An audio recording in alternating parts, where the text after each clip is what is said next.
Hi guys, welcome on this channel. This reading is for Virgo. So, energy of Virgo around this time. Wait lang. I'm done hiding, I'll be shining like I'm born to be. Gonna be golden, gonna be golden. Whoa. Six of Pentacles you're giving, and actually there's equal give and takes in your person mo, or more clarification with this Six of Pentacles here.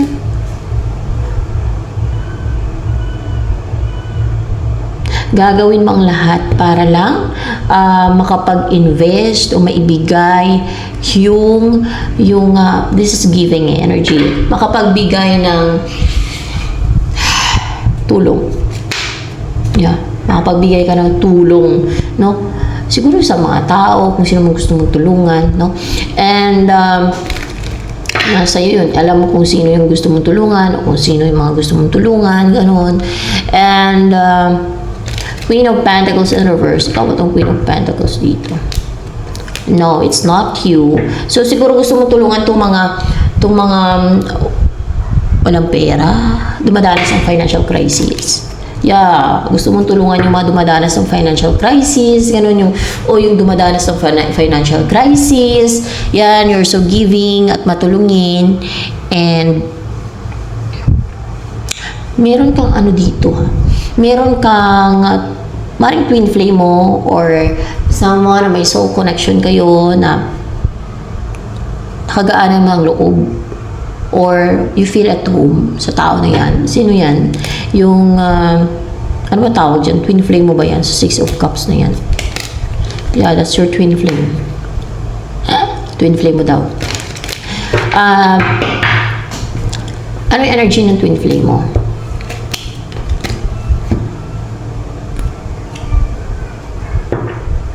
May mga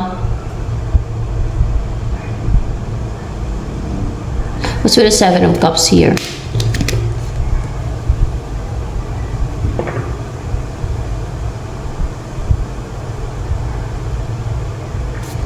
More information.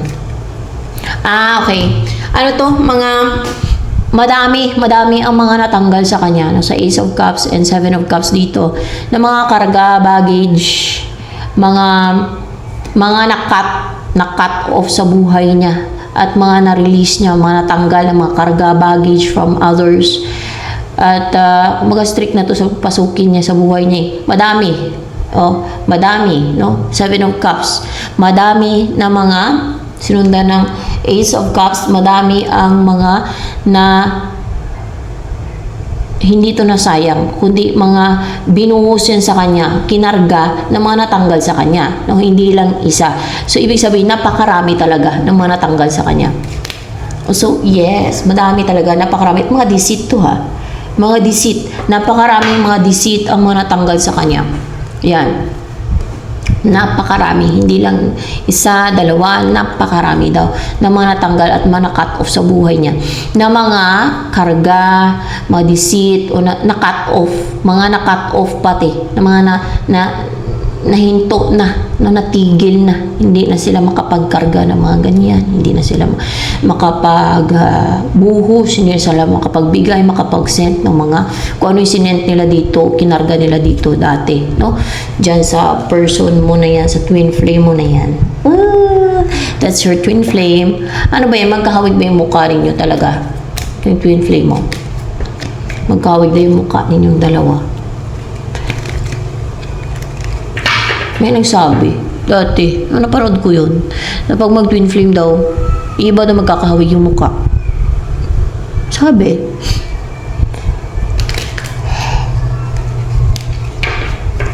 Kung sa inyo daw, maghawig nga daw mukha ninyong dalawa. Siguro may pagkakahawig lang, o magkahawig, or hindi naman siguro totally nakahawig ba, kundi magkahawig kayo, no? Baka may mga kung saan mga part na mukha. So, ano yung feelings kaya ang twin flame mo sa'yo ngayon, Virgo.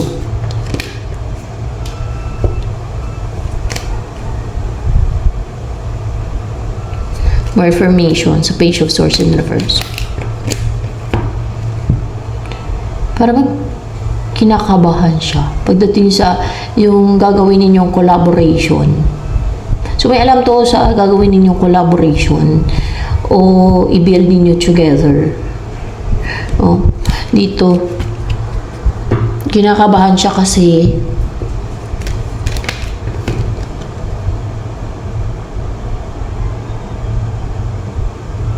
magkakaroon ng stability sa inyo. Mapapangasawa ka niya.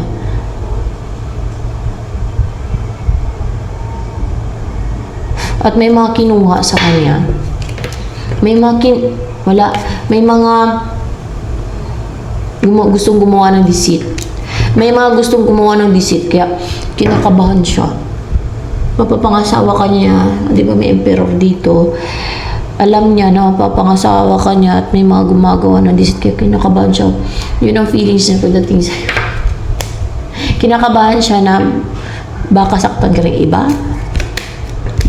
Hindi. Kinakabahan siya na gagawa ng deceit yung inyong connection. Hindi. Kinakabahan siya na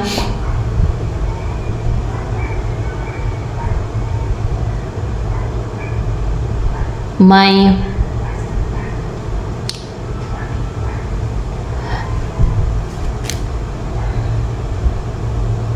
magtagumpay na deceit ng iba. Kinakabahan siya na baka may magtagumpay na deceit ng iba. Yun ang feeling niya, no? Yun ang feeling niya na kinakabahan siya baka may magtagumpay na deceit ng iba. Yun. Pero for sure God will always protect you. Yan. Diyan pa si Jesus Christ.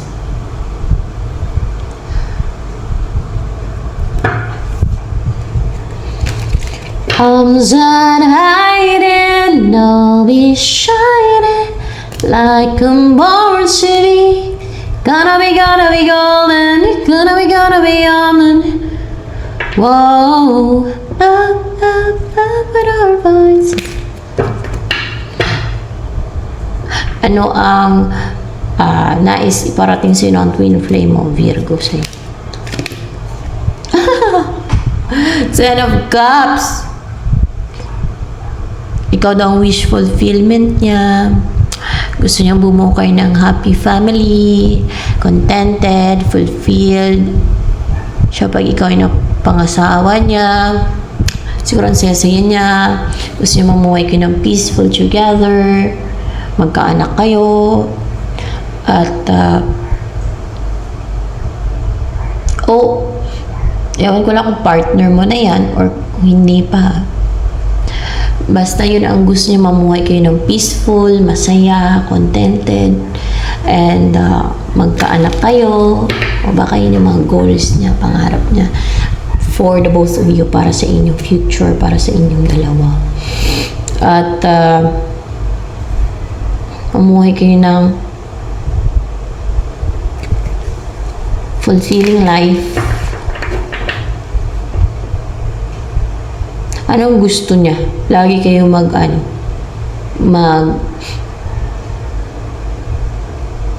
picnic. Kasi nagpi-picnic dito. Yeah, gusto niya yan. Gusto niya yan. Yung lagi kayo nagpi-picnic o lagi kayo mag-picnic na magkasama. At kung may mga anak na kayo, kung wala pa, o kung magkaanak kayo, no? Yan ang goal niyo siguro. Lagi kayo mag-picnic, no? O kahit dalawa pa lang kayo, wala pa kayong anak, ay mag-picnic kayo lagi. Yan ang gusto niya. Baka mahilig siya sa mga outdoors, ganun. Sa mga peaceful na lugar, kagaya nito. Sa tabi ng ilog, yan. Sa fresh na lugar, sa nature, yan.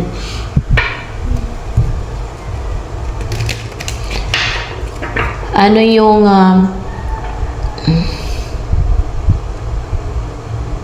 nais iparating sa'yo ng person mo, Virgo?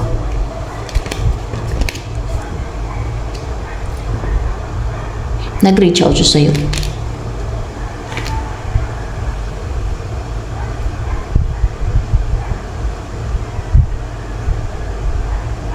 Nag-reach out to siya sa'yo.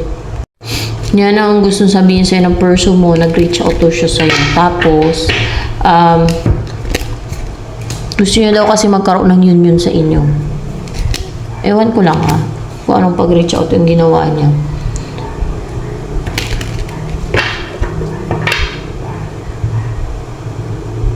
Kasi alam niya nagja-juggling ka. Natenga ka. Sino kaya makarelate dito sa inyo? Nag-reach out to sa inyo person.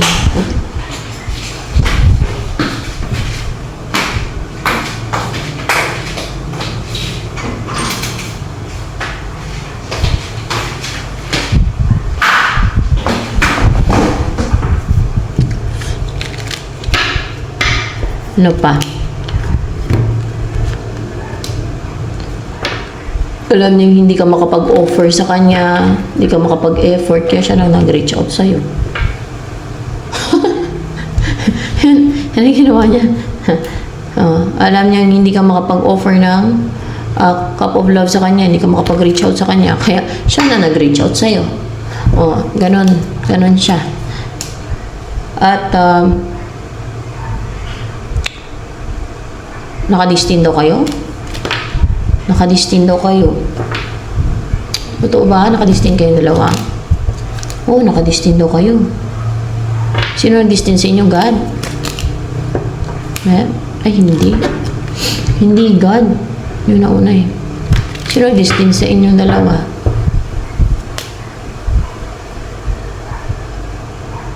Jesus Christ? Hindi. Pero nakadistin daw kayo. Sino nag-distin sa inyo? Satanas? Be? Si Satanas.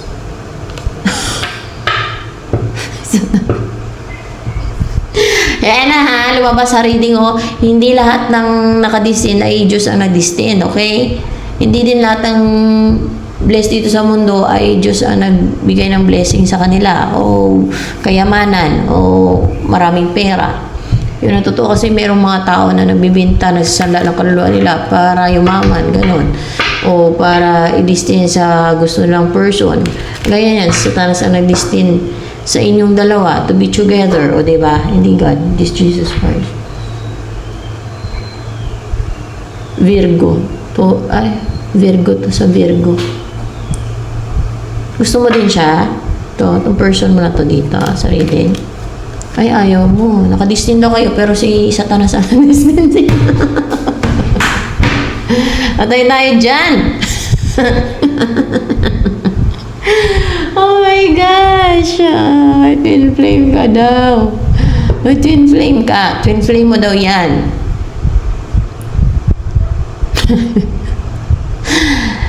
Ano ba yung ginawa niya? Bakit si Satanas ang nag-distin sa inyo? Hiniling niya kay Satanas na i-distin kayo? Hindi. Ano yan? Bakit alagad ba ng Diablo yan? Si Twin Flame mo? Kaya dinistin kayo sa Satanas? Hindi naman. Ikaw bang alagad ng Diablo? Kaya dinistin kayo ni Satanas? Oo nga. Ikaw alagad ng Diablo. Di may ginagawa ka. Witchcraft? Meron kang binibigay. So, pwede ding witchcraft itong binibigay mo, hindi tulong, no? No. Pwedeng energy. Manipulation. Depends sa inyo. Sino makarelate sa reading na ito? Kaso si Satanas destin sa inyo. Oh my gosh. Kasi ikaw ay ano ka? Gumagawa ng ano ka ba? Wizard? Or ano ba? Witch? Wizard? Tawag sa'yo? Hindi. Ano ka? Warlock ka? Warlock. Warlock ka. Kaya pala alagad ka ni Satanas kay Warlock ka. Witch, Wizard, Warlock. Kaya mga alagad ni Satanas yan. Ano yan? Sinasamba nyo ba si Satanas? Pag warlock kayo. Tignan natin. Yun pala yun. Kasi nga, di ba yung mga warlock, ano yan eh, yan ang mga nagbabargain ng kanilang souls. Isa yan, ano yan, mga warlocks na yan. Meron kayong ano no, meron kayong coven no. Pagka ganon, meron kayong coven yan eh. Napakarami nyo ba sa coven nyo? Napakarami nyo daw. Sa Pilipinas ba? Dito sa Pilipinas may warlock dito. Meron din pala dito. Akala ko sa ibang bansa lang, sa mga Amerika. Meron din pala dito. Yan yung mga nagbabargain ng souls sa mga evil entities kay Satanas o sa mga fallen angels. Saan nila binabargain yung kaluluwa nila? Sa mga evil entities na sila nagbabargain ng souls sila. Kapalit ng magic, ng kapangyarihang itim. Ay, itim na kapangyarihan. At yung makapag-summon sila ng yung demons, devil, fallen angels. Yan. That's why they're doing that. Kaso lang kapalit yan, kaluluwa nila. Kaya binargin nila yung kaluluwa nila yan. Alam na nila yan kung ano mangyayari sa kaluluwa nila sa kabilang buhay ng mga ganyan. Kasi nga, ay, ang tao may desisyon at yan ang kanilang pinili. O, sino sisihin nila? Pag sila ay na-impyerno na sa kabilang buhay, iba? Sino sisihin nila? Ang kaluluwa, iniingatan yan. Hindi na i-bargain mo. Dahil lang sa panandali ang kaligayahan, kayamanan. Kasi ang mga meron dito sa mundo, panandalian lang to dito.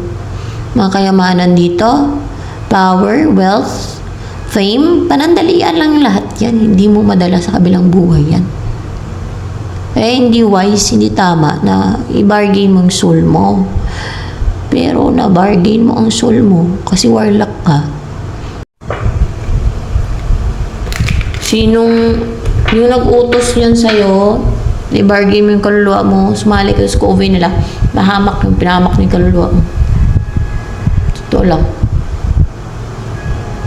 Ano nag-drive sa'yo na i-bargain mo yung kaluluwa mo?